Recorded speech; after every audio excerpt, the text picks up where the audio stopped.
Salut à tous et bienvenue sur Jody Catch. Il est le cauchemar du Punjabi, le playboy auquel aucune femme ne résiste, la première superstar indienne de l'histoire de la WWE, celui qui mesure 2,15 m et qui pèse 157 kg. Il est The Great Khali. Cet homme incarne comme personne l'expression larger than life et nombreux sont ceux qui sont restés bouche bée à la vue de ce monstre. Dans cette vidéo, on va s'intéresser à ce géant et notamment tenter de répondre à une question fascinante. Comment on vit quand on est le Great Khali? On va explorer ses habitudes au quotidien et notamment son alimentation hallucinante, essayer de comprendre comment il est devenu un véritable dieu vivant en Inde et étudier sa carrière dans la fédération de Vince McMahon, marquée par des périodes de domination presque sans précédent dans l'histoire, mais aussi par des moments embarrassants pour le moins féeriques. Avant de commencer, n'hésitez pas à vous abonner, à liker et à partager la vidéo pour soutenir la chaîne et ne pas manquer les prochaines. Vous êtes bien sur Jody Catch, The Great Khali, une vie hors norme. C'est parti!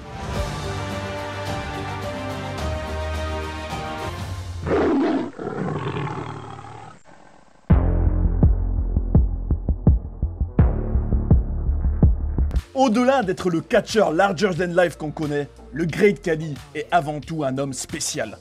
60 à 70 œufs, 2 litres de lait, 2 heures de musculation dont un exercice de curl à 120 kg pour ses biceps, du développé couché, son exercice préféré, des heures d'entraînement dans le ring, des pommes, des poires, beaucoup de poulet, du riz et encore des œufs. Voilà à quoi ressemble une journée typique du géant depuis des années en termes de nutrition et de training. Une discipline indispensable pour lui s'il veut maintenir ce physique hors norme. Un physique pour lequel il trouve plus difficilement des salles de sport adaptées et qui l'oblige à toujours voyager en business class quand il prend l'avion, car il est tout simplement trop grand pour prendre place en classe économique. Avec aussi de la méditation et un style de vie straight edge, sans alcool ni cigarette, à la manière d'un CM Punk, vous avez ici tous les ingrédients d'une vie élaborée autour d'un seul objectif, construire un monstre. Dès son plus jeune âge, il est atteint d'acromégalie, ce qui lui cause une production excessive d'hormones de croissance et une augmentation anormale de la taille de ses pieds et des mains, et aussi une déformation du visage. Ça va le rendre bien plus grand que tout le monde. C'est une maladie dont ont également souffert André le Géant et Big Show à la WWE. De manière générale, rien n'a été facile pour le natif de Diraina, un village au milieu des montagnes, au nord de l'Inde. Né dans une famille pauvre avec 7 frères et sœurs, il fait de son mieux pour joindre les deux bouts en travaillant comme tailleur de pierre. Mais sa vie va basculer un jour où il est en train de bosser le long d'une route et qu'un policier lui demande pourquoi il travaille si dur. Le géant lui répond qu'il a un plus gros estomac à remplir que les autres et qu'il doit donc travailler plus dur que tout le monde. Cette réponse va donner envie au policier de le recruter. Grâce à ce nouveau job d'officier de police dans l'état du Punjab, il a suffisamment d'argent pour s'acheter sa première télévision et il va y découvrir ce qui va devenir sa passion, le catch. On est à ce moment-là au milieu des années 90 et le colosse racontera plus tard que sa plus grande inspiration était l'Undertaker, dont il croisera le chemin des années plus tard. Il voit tout ce spectacle sur sa télévision et est convaincu d'une chose. Il serait capable de gagner sa vie de cette manière-là lui aussi, même si ses proches ne savent pas ce que c'est, et même si la WWE n'a encore jamais eu d'Indien dans son roster. Alors qu'il sait à peine parler anglais et qu'il ne sait pas lire non plus, il va être pris sous son aile par un monsieur, le Dr Kumar, un connaisseur de l'univers du catch, qui va le faire progresser dans la musculation, et de fil en aiguille, il va connaître les premiers succès de sa vie dans le domaine du bodybuilding, en remportant le titre de Mr India en 1997 et en 1998, à seulement 25 ans. Ensuite, son mentor va l'emmener avec lui pour tenter sa chance aux États-Unis, d'abord dans la promotion d'All Pro Wrestling, dont les élèves sont, selon Dave Meltzer, souvent mieux entraînés que tous les catcheurs qui viennent d'autres écoles. Le Dr Kumar dira aux responsables de cette promotion qu'il ne voit pas Khali comme un homme, mais plutôt comme une chose. Avant d'arriver à la WWE, la carrière du Great Khali a également connu un épisode bien plus sombre.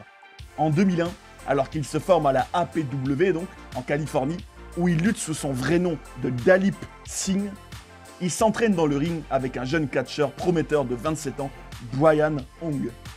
Ils sont tous les deux encore des novices quand l'Indien s'entraîne à faire la prise du flapjack avec lui. Après avoir pris note des conseils de leur coach, ils s'exécutent, mais le jeune Brian atterrit violemment sur la tête. Il va vomir puis faire un malaise et quelques minutes plus tard dans l'ambulance, il va décéder. Un événement tragique pour lequel Khali va énormément s'en vouloir, comme il le confiera plus tard. Il était choqué et se sentait très mal, mais pour autant, c'était inenvisageable pour lui de renoncer à son rêve. La famille du jeune Brian Hong le considérera comme non responsable de cet accident, mais poursuivra la promotion en justice, qui ne réussira jamais à se relever d'une telle controverse. La suite pour Khali, c'est un passage à la World Championship Wrestling où il n'aura pas l'occasion de catcher, puisqu'elle sera rapidement rachetée par son futur patron, Vince McMahon. Une période à la New Japan Pro Wrestling sous le nom de Giant Singh, où il va former avec Giant Silva le Club 7, la tag team la plus grande du monde. Une participation au film Mi-temps au mi-tard avec Adam Sandler. Et enfin, en 2006, une signature à la WWE après que Vince McMahon ait envoyé une limousine pour venir le chercher à l'avant-première du film. Le Great Khali raconte d'ailleurs qu'en le voyant, Sandler était choqué et a dit « Waouh, il est énorme, je veux qu'il soit dans le film ». Selon le géant, Vince McMahon voulait absolument le voir en personne. Et envoyer une limousine était quelque chose qu'il ne faisait jamais. Mais dans ce cas précis, il a fait une exception.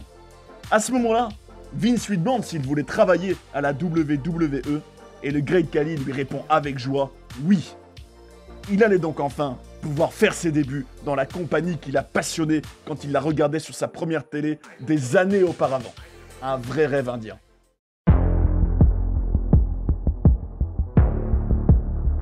Après quelques mois à la Deep South Wrestling, une des promotions que la WWE utilisait comme son centre de formation à l'époque, le Great Khali est prêt à faire ses débuts à SmackDown le 7 avril 2006. Alors que WrestleMania 22 a eu lieu quelques jours avant, l'Undertaker est en plein rematch avec le buff Mark Henry dans le main event du show, quand débarque tout à coup un colosse. Pas de musique, pas de titantron, même pas de nom, seulement un physique plus qu'intimidant, un pantalon noir, un torse imposant, 2 gros brassards en cuir noir au poignet, des longs cheveux noirs mouillés, une présence animale qui dégage une puissance incroyable, une mâchoire et une forme de crâne qui donnent l'impression qu'on ne voit pas un être humain, mais une créature. Personnellement, j'adore les freaks, comme on les appelle, ces individus larger than life. Je trouve que c'est captivant, et quand j'étais petit, ça me scotchait devant ma télévision, et là, avec ce phénomène, il y avait de quoi l'être. Il va confronter l'Undertaker, qui est quand même une légende dans le business déjà, puisqu'il est à la WWE depuis 1990, multiple champion du monde, invaincu à WrestleMania. Le Deadman est très intrigué, et lui qui est pourtant un big guy, se retrouve face à un homme plus grand que lui. Il tente de le frapper, mais en vain. Le monstre ne vacille même pas. À ce moment-là, il met un énorme chop en pleine tête du Taker, qui s'effondre direct. Puis il va arracher avec une seule main un coussin du ring, ce qui est déjà une prouesse physique en soi, jeter le phenom dans le coin, puis finir le tout par un big boot en pleine tête qui laisse la légende assommée. À côté de cette scène, même les débuts de Kane dans le premier Hell in a Cell en 1997 où il a attaqué l'Undertaker paraissent petits joueurs. Le géant va lever les bras en hurlant au-dessus de la carcasse d'un phenom sonné, puis s'en aller, en s'étant aussi tapé le torse comme un gorille.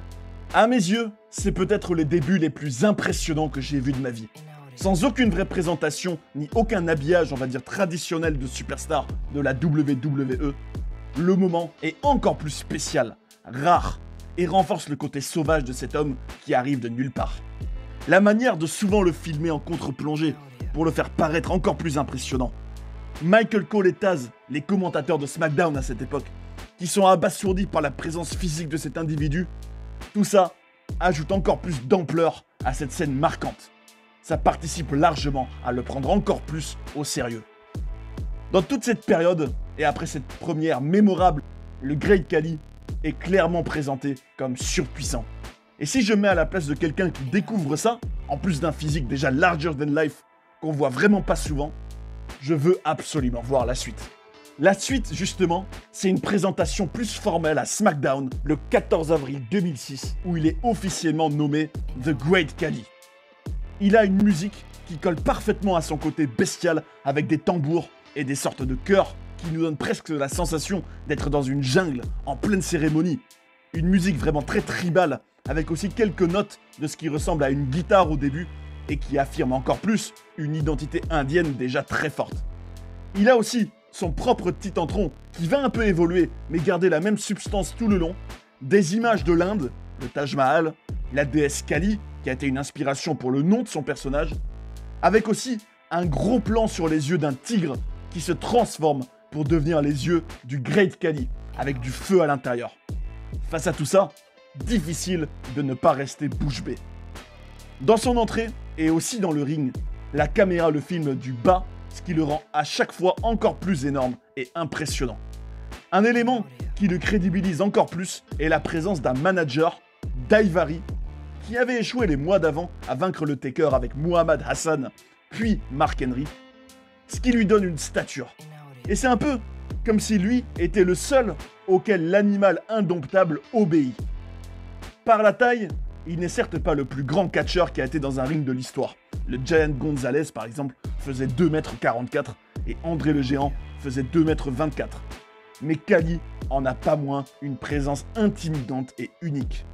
Ce jour-là, Daivari le vend comme un phénomène qui a grandi dans la jungle en Inde sans avoir peur des tigres blancs et des pythons, pendant que le géant hurle dans sa langue.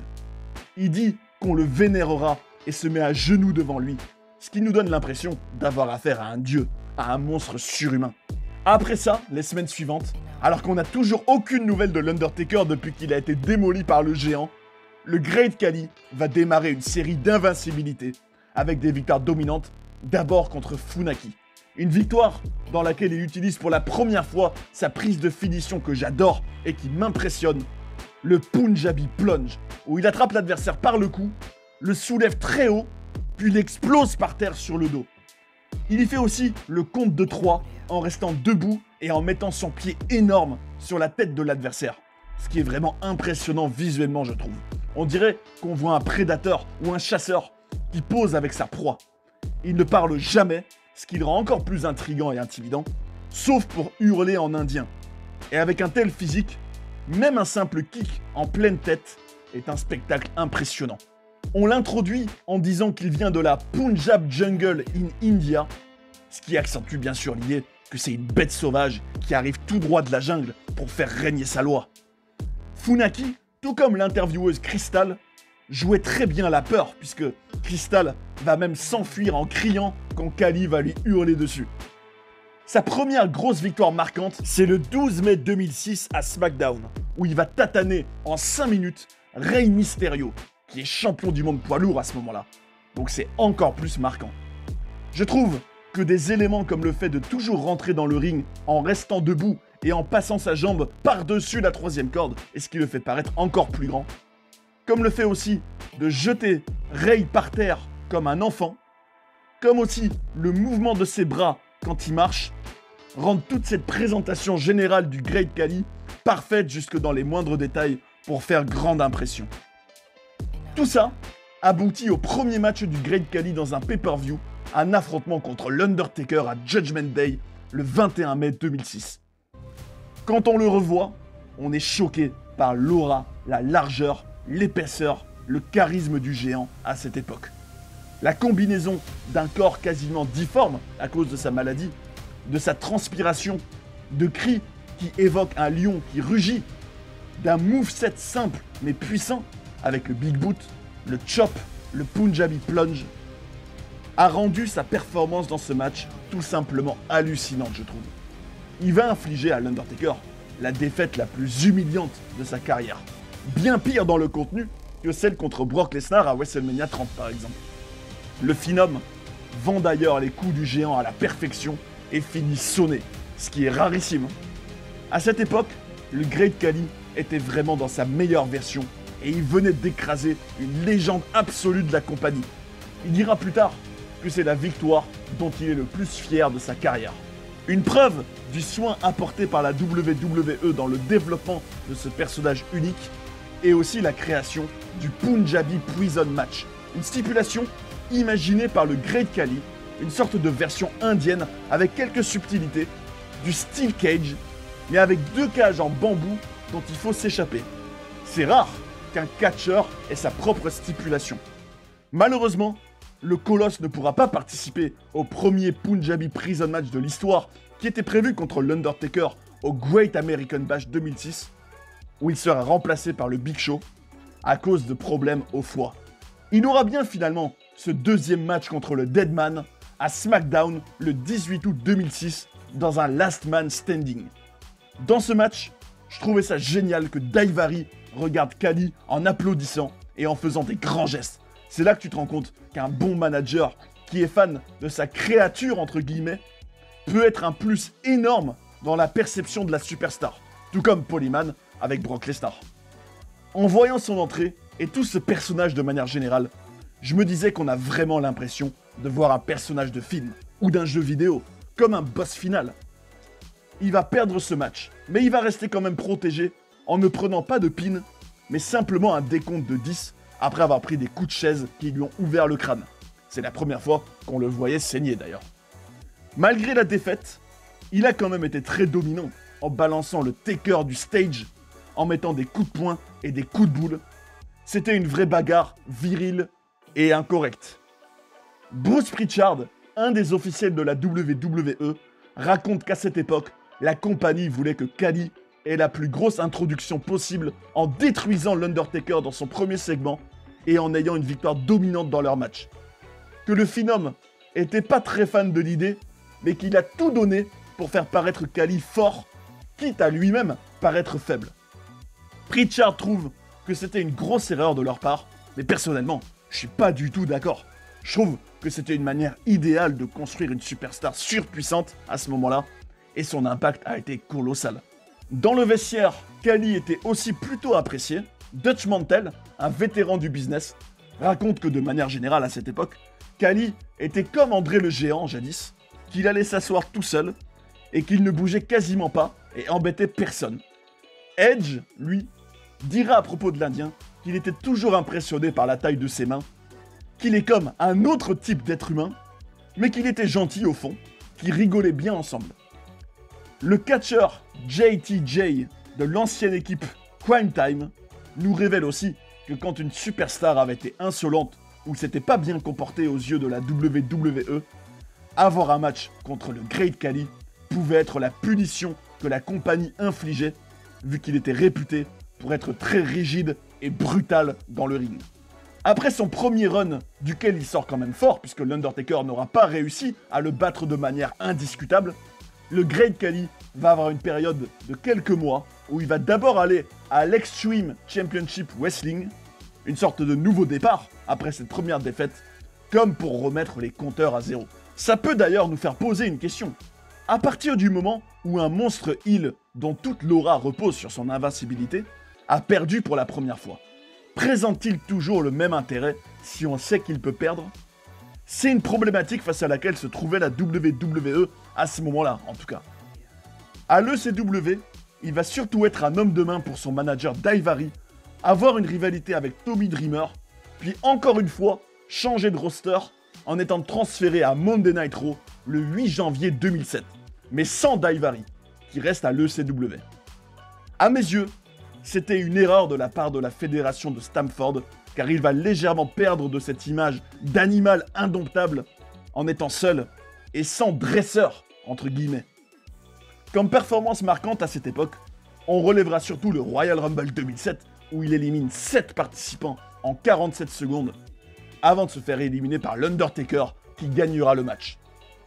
Le Great Khali aura aussi ce qui restera comme le seul WrestleMania moment de sa carrière, en battant Kane à WrestleMania 23, ce qui est quand même pas rien, et dont il se souvient aujourd'hui avec émotion.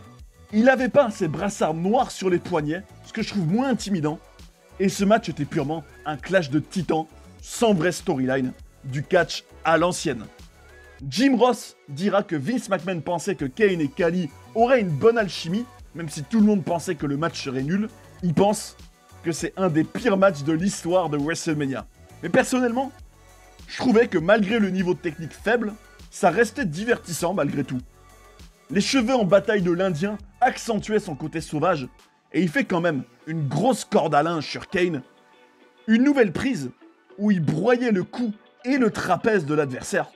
Certes, le géant ne peut pas faire plein de prises différentes, et peut pas non plus avoir des matchs longs et rythmés vu sa lenteur et son physique larger than life. Dans ce match, il subit quand même un chokeslam pour la première fois, et dans l'ensemble, je trouve qu'avec un manager et des brassards, ça aurait été plus animal et spectaculaire. Après cette première année à la WWE marquée par des débuts tonitruants, sans aucun pin, et donc une série d'invincibilités toujours en cours, le Great Khali était désormais prêt à partir à la conquête d'un titre suprême et à peut-être devenir le premier champion indien de l'histoire.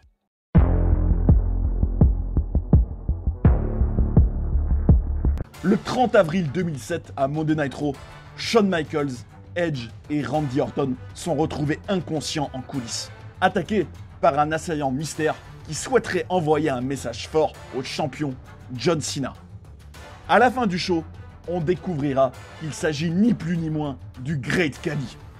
Je trouve qu'arriver de cette façon-là dans le title picture et devenir un prétendant au titre en dégommant les autres de cette manière était vraiment incroyable. C'est encore une fois impactant et ça donnait au géant un nouveau boost en crédibilité énorme. Il apparaît vraiment comme une menace sérieuse pour Cena à ce moment-là. Il va d'ailleurs le malmener dans le ring comme rarement en lui gueulant dessus et offrir une image finale marquante de ce Raw en tenant le titre avec son pied posé sur Mr. Hustle Loyalty Respect. La semaine suivante, il rajoute une nouvelle légende à son tableau de chasse, Shawn Michaels.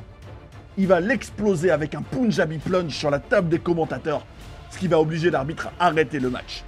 Il devient le #1 contender pour le titre grâce à cette nouvelle victoire marquante, après Rey Mysterio, l'Undertaker et Kane. Même s'il y aura des raisons d'être excédé par le dénouement de sa rivalité avec John Cena, je trouve quand même que le Great Khali était un antagoniste excellent pour le super-héros Cena. Un peu comme quand dans un jeu vidéo, tu te retrouves face à un ennemi bien plus fort et où tu dois être malin, esquiver ses coups, le faire courir et l'épuiser, tenter de le frapper très rapidement sans qu'il t'attrape. À la fin de ce Raw, le Great Khali volera d'ailleurs sa ceinture à John Cena en marchant tranquillement, ce qui était absurde. Avant de l'affronter à Judgment Day 2007, le Great Khali a donc une vraie streak, une aura encore quasiment intacte, et c'est là qu'on voit un ingrédient essentiel pour construire une superstar. Lui donner un momentum pendant un long moment et des victoires significatives contre des adversaires crédibles. Tout ça va hélas en prendre un coup quand Super Cena va le battre par soumission à Judgment Day. Il y aura d'abord une controverse puisque Khali avait le pied sous la corde au moment de tap out. D'ailleurs, la WWE se retrouvera prise à son propre piège en étant obligée de faire venir un nouveau manager traducteur pour le géant puisque Daivari n'est plus avec lui et que pour une fois, le colosse a quelque chose à dire. En l'occurrence, son indignation de s'être fait arnaquer alors qu'il a perdu illégalement.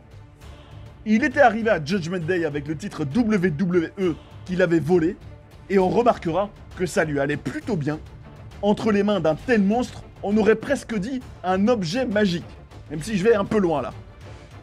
Tout sera définitivement brisé au pay-per-view suivant à One Night Stand, où John Cena devient officiellement le premier à battre The Great Khali par tombée, ce qui met fin à une série d'invincibilité de 422 jours de l'Indien.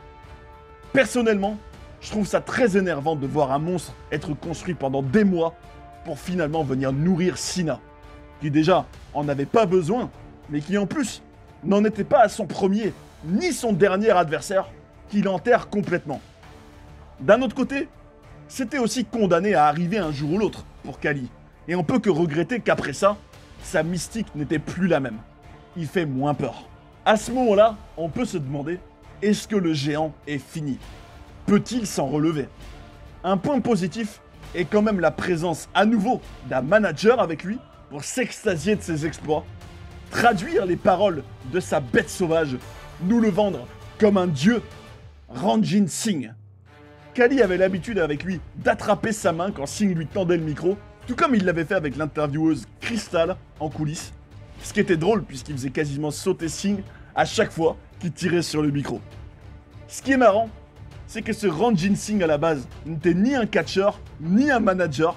C'était un des scénaristes de la WWE. En réalité, il s'appelle Dave Kapoor. La compagnie avait juste besoin d'un Indien et ils ont en quelque sorte pris le premier qu'ils avaient sous la main. À cette époque, le Great Khali raconte aussi qu'il prenait des médicaments antidouleurs pour ses blessures, auxquels il avait facilement accès grâce à Randy Orton qui le fournissait. Un Legend Killer qu'il ne verra plus de sitôt puisque le géant va être drafté et relancé une nouvelle fois le 11 juin 2007. Cette fois-ci, il revient à SmackDown. Il n'était clairement pas populaire auprès des fans américains et des journalistes puisque le Wrestling Observer le nommera le catcheur le plus surcoté de l'année 2007. Cependant, le Great Khali va clouer tous les becs le 20 juillet. Alors que le Rated R Superstar Edge a dû rendre son titre poids lourd pour cause de blessures, une Battle Royale va être organisée pour désigner un nouveau champion. Et là, coup de tonnerre, le Great Khali gagne après avoir éliminé Kane et Batista. Il rentre officiellement dans l'histoire et devient le premier champion indien de la WWE. Ranjit Singh va sauter autour de lui pour célébrer ça, et il va arracher le titre des mains de Teddy Long avec une rage animale. En coulisses, il aura du mal à cacher sa joie et sa fierté, et on le comprend. Cette date du 20 juillet 2007 va marquer le début d'un règne de terreur et d'une période de la WWE qu'on pourrait appeler l'été indien.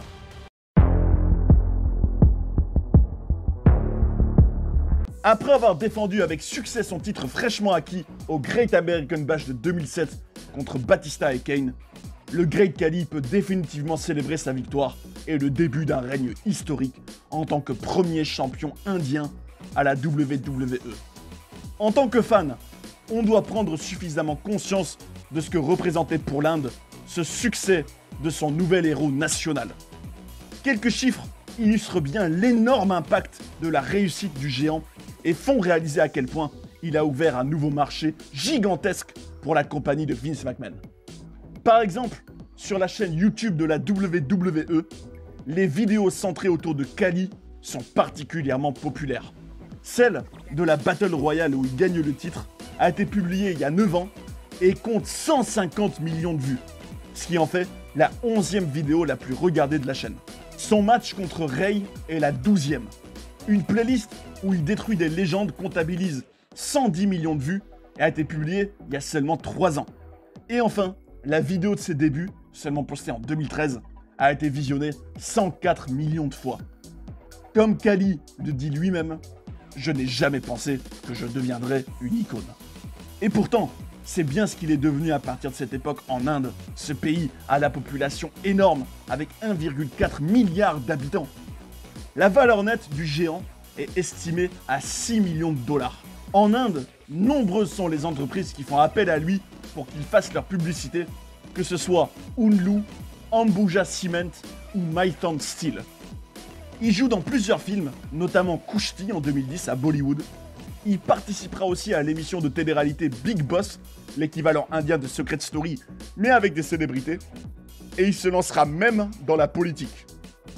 Son ami mexicain et ancien manager d'Alberto Del Rio, Ricardo Rodriguez, raconte que quand il était avec Khali en Inde, il n'avait jamais vu un tel élan populaire dans la rue de toute sa vie.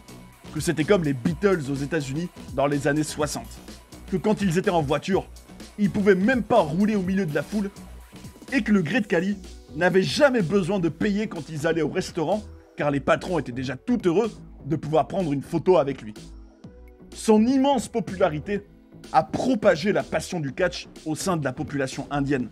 Et c'est encore vérifiable récemment, puisque Monday Night Raw était vu par 4 millions de personnes en moyenne chaque semaine en Inde en 2021, alors qu'aux États-Unis, cette audience ne dépasse quasiment plus les 2 millions de spectateurs hebdomadaires. Un rapport de la WWE en 2022 indiquait que WrestleMania 38 avait été vu en Inde par 56 millions de personnes. Au vu de tous ces chiffres, Pouvez-vous seulement imaginer l'impact du Great Khali en Inde? En tout cas, ce règne de terreur sera marqué par une célébration traditionnelle indienne le 27 juillet à SmackDown. Il aura droit à ses pyros en soulevant le titre et sera appelé par les commentateurs India's Greatest Export. Il fera une promo en indien qui nous montrera quand même qu'il est plus intimidant quand il est silencieux. Son règne sera marqué par les débuts d'une nouvelle prise terrifiante qu'il va faire, le Vice Grip. D'abord avec une seule main, puis avec deux mains, il va presser le crâne de ses victimes jusqu'à les rendre inconscientes. Une prise que je trouve impressionnante visuellement et qui va vraiment bien avec cette idée de terroriser le roster par sa force. La légende Ric Flair va le subir les 3 et 10 août, puis Batista, Rey Mysterio, qui lui ira même jusqu'à saigner pendant la prise, même Jeff Hardy Arrow va aussi le subir. Pour encore plus vendre la puissance du Vice Grip, Khali va exploser un ballon de basket, un melon et une pastèque avec ses mains. Ce règne va durer 61 jours, jusqu'au 16 septembre 2007 au show Unforgiven, où pour la deuxième fois de sa carrière, le géant va être vaincu de manière indiscutable, cette fois-ci par Batista. Cette période restera dans l'histoire comme le point culminant du Great Khali à la WWE. Personnellement, je trouve que le règne aurait été encore plus terrifiant et marquant s'il avait été plus long. Bien sûr, tout reposait sur le physique du colosse, sans aucune profondeur psychologique, puisqu'il ne faisait pas de promo. Il était certes limité dans le ring, mais de l'autre côté, ça offrait quand même une opposition avec des adversaires qui doivent trouver la faille et être stratèges, penser Sun Tzu. Devant un match de Khali, on a l'impression de voir une vraie partie d'échecs, et ça peut être passionnant, on peut s'y investir.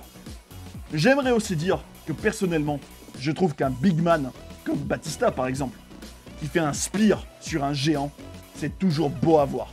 Les téléspectateurs américains ne seront pas du même avis par contre, puisque pendant le règne de Khali, l'audience de SmackDown va passer de 2,6 millions à 2,2 millions un mois plus tard. Ça ira mieux à partir de début septembre, mais durant le cœur de son règne, il y a eu malgré tout une perte d'intérêt du public qui n'a pas dû inciter les officiels à prolonger son règne.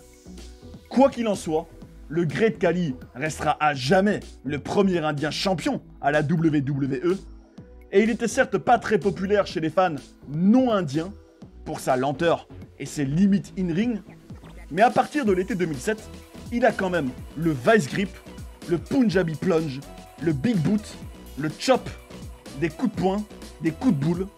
Il y avait un effort pour diversifier son in-ring, et au final, il se résume surtout autour de 4 prises, ce qui est le cas de beaucoup d'autres superstars. Brock Lesnar par exemple se contente ces derniers mois d'uniquement faire des suplexes et des F5.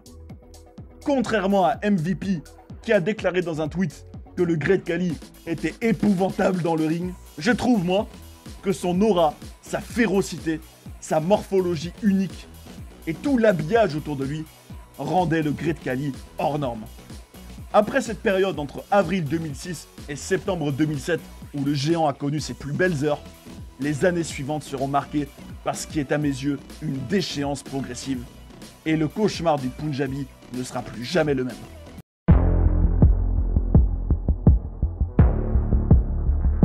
Après une ultime défaite contre Batista à No Mercy 2007 dans un Punjabi Prison match, où cette fois-ci il pourra participer, le Great Khali va connaître une longue traversée du désert.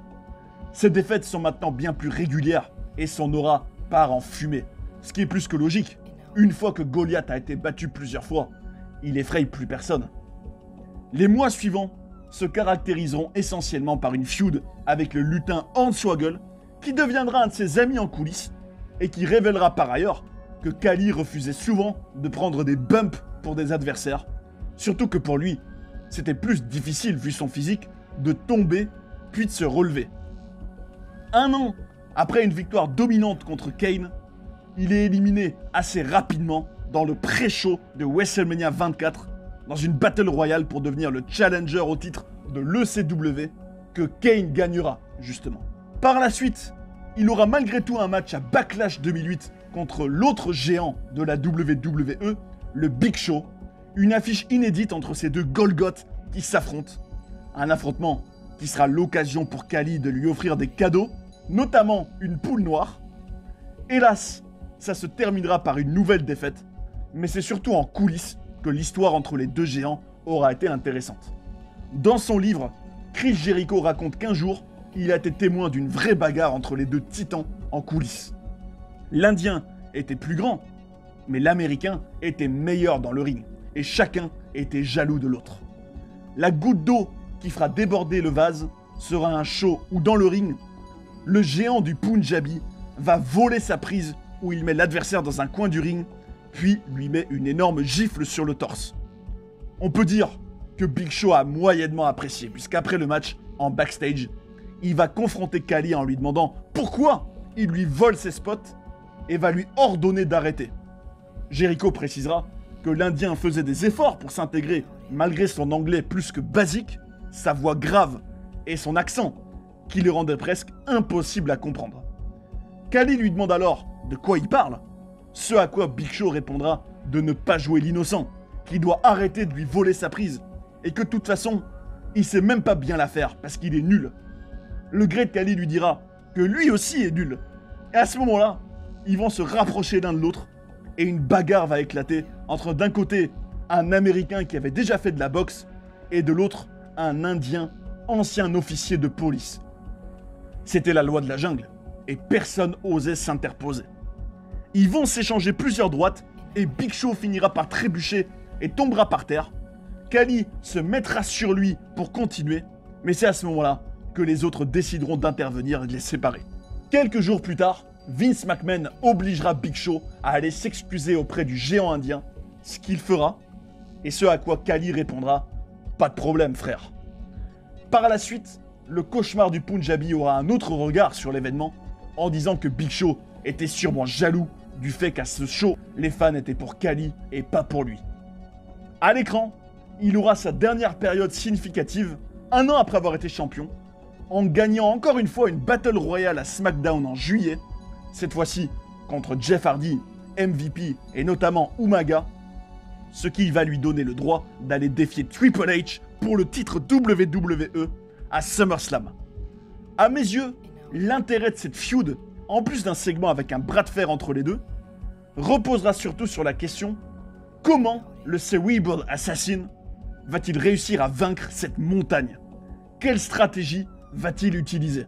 J'aimais bien cette partie d'échecs que The Game finira par gagner en affaiblissant la jambe du géant, et ça représentera finalement le dernier vrai match sérieux et important du Great Khali avant de faire un face turn et d'adopter un nouveau rôle aux antipodes de ses débuts, le Punjabi Playboy.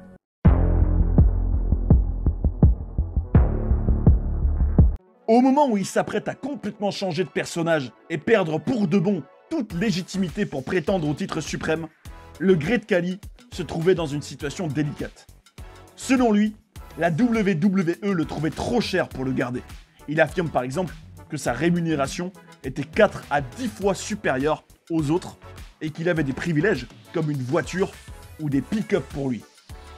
Mais la WWE savait en même temps que ce serait pas malin de le laisser partir sans complètement le décrédibiliser au préalable pour qu'ensuite aucune compagnie rivale ne veuille le recruter. Il pense que le personnage qui va devenir à l'automne 2008 était une tentative de Vince McMahon pour le rendre insignifiant. Mais Khali le prenait positivement en disant que ça ne lui poserait aucun problème. Le géant indien était-il dans le vrai? Ou le patron de la WWE avait-il tout simplement fait le tour du Khali terrifiant et a-t-il eu envie de lui donner un de ses rôles comiques qui le font rire?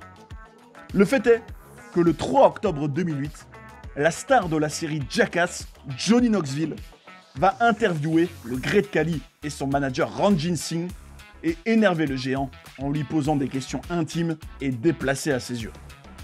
Ça sera l'occasion de prouver au monde entier que contrairement à ce que Knoxville prétend, il sait aussi s'amuser. Et à ce moment-là, un nouveau concept sera lancé, la Khali Kiss Cam. Dans des segments plutôt comiques, même si souvent malaisants, la superstar autrefois terrifiante devient le Punjabi Playboy. En quoi ça consiste? Après avoir filmé des couples dans le public pour qu'ils s'embrassent, son manager va sélectionner une heureuse élue qui aura la chance de venir dans le ring pour que le Great Khali l'embrasse. Tout commencera le 6 octobre avec Lilian Garcia et même Mae Young. Ce que je trouve le plus drôle dans ces segments, où il faut essayer de complètement oublier le monstre qui était incroyablement fort à une époque, c'est l'enthousiasme exceptionnel de Ranjit Singh quand il emmène des femmes dans le ring, opposé au dépit et au dégoût du Great Khali, et aussi le décalage entre son manager qui le présente comme l'homme le plus séduisant du monde, à qui aucune femme ne résiste, et la réalité qui est quand même beaucoup moins glorieuse pour le géant. Cette gimmick le mènera à former un couple à l'écran avec la catcheuse Natalya, de former un trio improbable avec aussi le lutin Hornswoggle. La vraie femme du Great Khali, Harminder Kaur, à laquelle il est marié depuis 2002, sera beaucoup moins fan de cette gimmick et voudra qu'il quitte la compagnie. Pour sa défense, Khali dira qu'il a juste essayé de faire tout ce qu'il était amené à faire avec le cœur. Natalya a quand même dit en interview qu'elle était super proche du Punjabi Playboy et qu'elle disait même en coulisses qu'elle était ok pour l'embrasser à l'écran. Donc la situation était clairement délicate.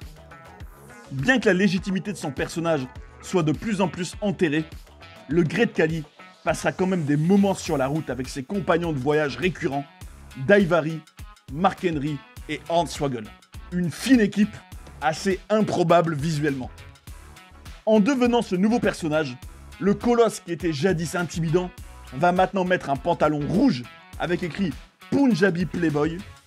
Il va aussi abandonner son theme song si tribal et puissant pour une nouvelle musique, Land of Five Weavers, bien plus rythmée et festive.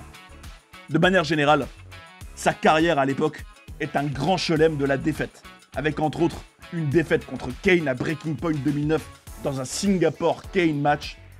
Au Royal Rumble 2010, il sera sorti par Beth Phoenix, qui réussira la prouesse de l'embrasser tout en l'éliminant. Il se fera une nouvelle fois éliminer d'une Battle Royale dans le pré-show de WrestleMania, le 26 cette fois-ci. Il y aura une défaite contre Dolph Ziggler.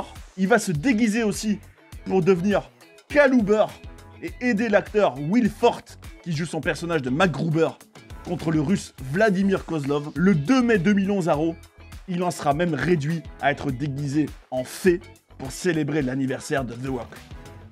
Celui qui avait une présence et une présentation tellement réussies quelques années avant, était maintenant devenu un personnage comique, et cette régression nous pose une question. Bien sûr, on n'aime pas voir un big man être humilié de cette manière, mais que faire avec lui une fois qu'il a été vaincu? Est-ce qu'on peut sans arrêt repartir à zéro après chaque défaite, construire une nouvelle série de victoires en espérant que le public oublie le passé? Peut-être que le mieux est un sage équilibre entre domination, des défaites rares où le big man est protégé dans la manière de perdre. Ce qui est sûr, c'est qu'un géant n'est pas facile à booker et que la carrière du Great Khali en est une illustration.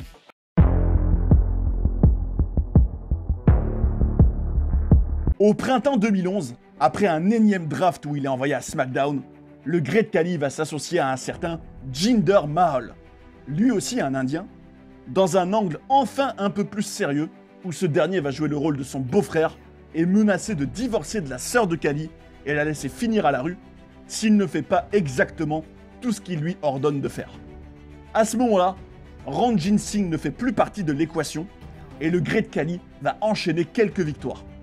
Cette association aura le mérite de créer une amitié réelle entre les deux hommes, puisque Jinder le considère comme son grand frère, qui va le conseiller et l'aider tout au long de sa carrière, et aussi être un des premiers à l'appeler pour le féliciter lorsque son poulain sera champion WWE en 2017.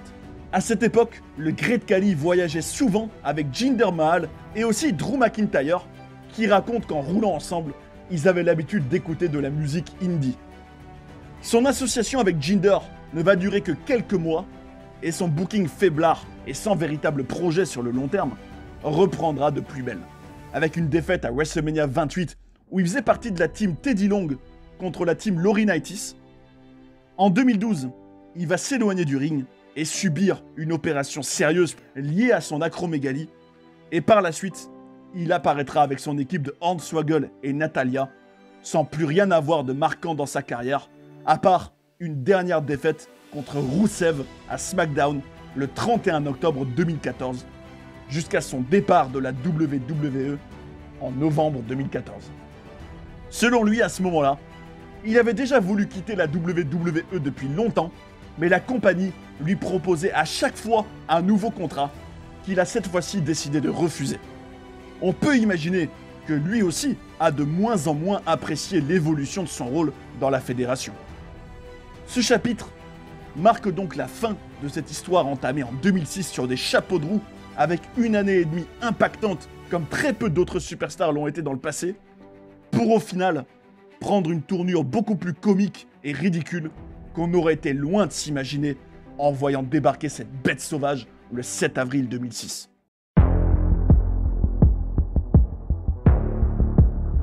Désormais rentré dans son pays, où il jouit toujours d'un statut de mégastar, le Great Khali va utiliser sa notoriété et son argent pour développer son village natal de Diraina et ouvrir sa propre école de catch en février 2015, la Continental Wrestling Entertainment, où il organisera régulièrement des shows avec les nombreux talents qui rejoignent la CGW, dans laquelle il souhaite construire les stars indiennes de demain. Son initiative a d'ailleurs déjà permis à 2 nouvelles superstars indiennes, Shanky et Kavita Devi, d'avoir des contrats à la WWE. On aura la chance de revoir le Great Khali intervenir dans le Punjabi Prison Match entre Jinder Mahal et Randy Orton au pay-per-view Battleground en 2017, où il va venir donner un coup de pouce à son ami. Et aussi dans le Greatest Royal Rumble en 2018, le premier show de la WWE en Arabie Saoudite. Le plus grand honneur de sa carrière aura lieu en 2021, quand le Great Khali sera officiellement intronisé dans le Hall of Fame de la WWE. Un honneur auquel il ne s'attendait pas et qu'il imaginait au mieux arriver quand il serait beaucoup plus âgé. Une vraie consécration qui rendra son épouse et lui particulièrement fiers. Qu'on aime ou qu'on déteste ses matchs, il reste quand même celui qui a malmené l'Undertaker comme personne, qui a battu une liste impressionnante de superstars comme Shawn Michaels, Rey Mysterio, Ric Flair, Kane ou Batista, ce dont peu d'autres catcheurs peuvent se vanter. Et il est à jamais le premier champion indien de l'histoire de la WWE, ce qui a offert à la fédération un succès énorme en Inde et ouvert la voie à de nouvelles superstars telles que Jinder Mahal. À son pire, le Punjabi Playboy était un géant qui amusait la galerie sans avoir peur du ridicule. À son meilleur, le cauchemar du Punjabi était une superstar hors norme, un monstre larger than life face auquel on ne pouvait que rester bouche bée.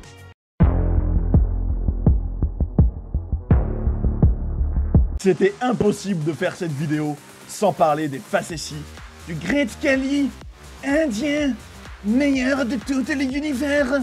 Pour ceux qui suivent la chaîne secondaire Catch-moi ça, où je vous invite à aller voir entre autres les reviews de SmackDown 2008 pour retrouver notre géant préféré.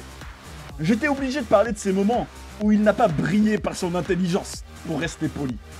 On pense par exemple à cette habitude qu'il avait de régulièrement soulever sa ceinture de champion du monde poids lourd à l'envers. Une fulgurance dont il n'a jamais réussi à se rendre compte. Qui sait, peut-être que Vince McMahon en a eu marre de voir cette belle ceinture être sans arrêt montrée à l'envers. On pense aussi à cet over-the-top rope challenge contre Edge le 6 septembre 2010, où sans s'en rendre compte, il s'est éliminé tout seul en passant par-dessus la 3e corde en voulant aller voir le Rated R Superstar. Aussi, à ces moments où notre cher Christophe Ajus traduisait en direct quand le géant parlait en indien et disait n'importe quoi, ce qui était vraiment drôle. Ce moment où le Great Khali a voulu faire un tombé à son adversaire alors que c'était même pas un match. Je pense aussi à ce moment au Royal Rumble 2007 où Shawn Michaels a été obligé de lui crier de regarder la bonne caméra pour faire sa pause. Ce moment où il a oublié de lever les bras pour célébrer et où l'arbitre a été obligé de lui faire signe de le faire tout en étant dans le champ. Ce moment avec Umaga où il se criait dessus dans un charabia incompréhensible. Ce moment où alors qu'il était à la salle de sport avec Stone Cold Steve Austin sur le tournage de Mi-temps au mitard, il est allé aux toilettes des femmes, ce qui avait apparemment fait rire tout le monde. Et enfin, ce moment en 2017 où le Great Khali a soulevé la ceinture WWE alors que c'était son ami Jinder Mahal qui l'avait gagné. Apprécions tous ces moments où le Great Khali a été drôle malgré lui. Et voilà pour cette vidéo sur cet individu hors norme qu'est le Great Khali. Une superstar dont on ne parle pas assez je trouve et qui a pourtant eu une période très impactante à la WWE, bien qu'un peu courte. Qu'il ait été un géant terrifiant ou un personnage comique, à son insu ou pas, il nous a divertis et surtout, il a écrit l'histoire pour son pays où il est devenu un dieu vivant qui a donné l'amour du catch à des millions d'Indiens, ce qu'on ne peut que respecter. Et vous, quel est le moment de la carrière du Great Khali qui vous a le plus marqué? J'ai hâte de savoir et de partager nos souvenirs ensemble parce que c'est le catch comme on l'aime. Si la vidéo vous a plu, n'hésitez pas à la liker et à la partager, à vous abonner pour soutenir la chaîne et ne pas manquer les prochaines vidéos. Ça fait plaisir et c'est important. Prenez soin des vôtres et à bientôt sur Jolly Catch.